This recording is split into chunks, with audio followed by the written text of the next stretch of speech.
The silent scam targeting elderly parents right now and how to protect them before it's too late. If you're watching this, your parent may already be one call away from losing everything. But you can still be the voice that stops it. A quiet kitchen at dusk. A grandfather clock ticks. A teacup clinks gently on a saucer. Then, the shrill ring of a phone. It rings and rings and rings. No one answers. The ringing stops.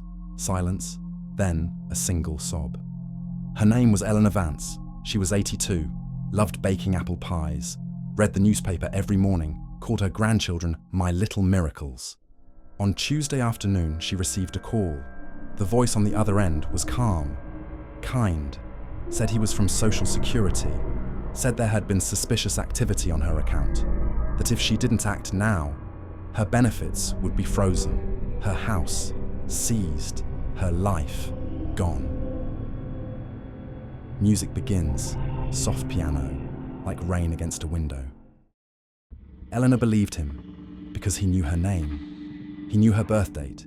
He knew she lived in Cedar Falls, Iowa. He even knew her late husband's name, Robert. He told her to go to the nearest Walmart, buy 2 $500 Visa gift cards, scratch off the back, read the numbers aloud. For security, he said, just until we fix this. She did. She drove there alone, paid in cash, sat in the parking lot while she whispered the numbers into the phone. When she hung up, she felt proud, like she protected herself, like she'd done the right thing. Pause. A clock chimes 4 times. Distant lawnmower hums. By 7 p.m., $1,000 was gone.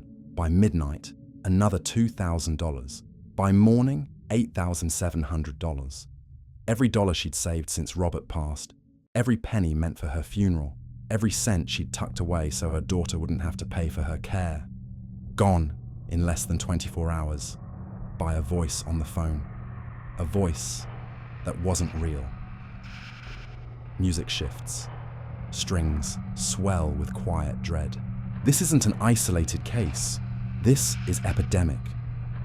In 2024, over $3.1 billion was stolen from Americans over 60, mostly by scammers pretending to be government agents, tech support, or even family members. And here's what no one talks about. They don't use hacking. They don't need passwords. They use something far more powerful. Trust. Sound effect, a dial tone. Then, a recording plays softly. This is the Social Security Administration. We've detected fraudulent activity on your account. These calls are scripted perfectly. The scammer knows your name because they bought it online for pennies. They know your address because your information was leaked in a hospital data breach. They know you lost your spouse because they searched obituaries. And then they use your love against you. They say, your grandson is in jail. He needs bail. Please help. Or, your Medicare card has been compromised. You must update it now.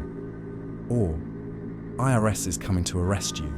Pay now or you'll be taken away. And because you've spent your life being careful, because you've taught your children not to trust strangers, you believe this stranger because he sounds just like someone who cares.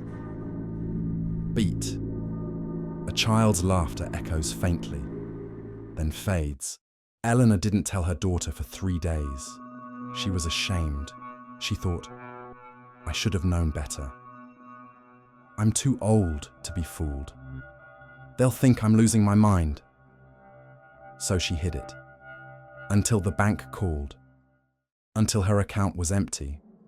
Until her daughter found her sitting at the kitchen table, holding the empty gift card wrappers, whispering, I just wanted to do the right thing. Her daughter held her and cried, not because of the money, but because her mother had been made to feel like the criminal. Music drops to near silence. Only heartbeat remains. This is how they win. They don't rob you. They make you believe you robbed yourself. And that shame, that silence, that's their greatest weapon. Because most elderly victims never report it. Why? Because they're afraid of being judged, afraid of being seen as weak, afraid their children will take away their keys, their independence, their dignity. Voice becomes softer, almost a whisper, as if speaking directly to a child. My grandmother used to say, "Never give your money to anyone you can't see." She never imagined a voice could be invisible.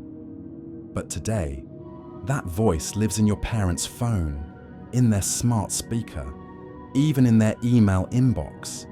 They get calls from Microsoft support saying their computer is infected. They get texts from Bank of America asking them to verify their PIN. They get emails from grandma saying, "Hi, sweetie, I'm stuck in the airport. Can you send me $500? And when they call you, panicked, what do you say? "Mum, you've been scammed again." No, you don't say that, because you love them, and you know they're not stupid, they're lonely, and loneliness is the doorway where fraud walks in. Sound effect. A phone rings again. This time, it's answered. A gentle voice says, "Hello, this is Maria. I'm calling from the Alzheimer's Association. I just wanted to check in."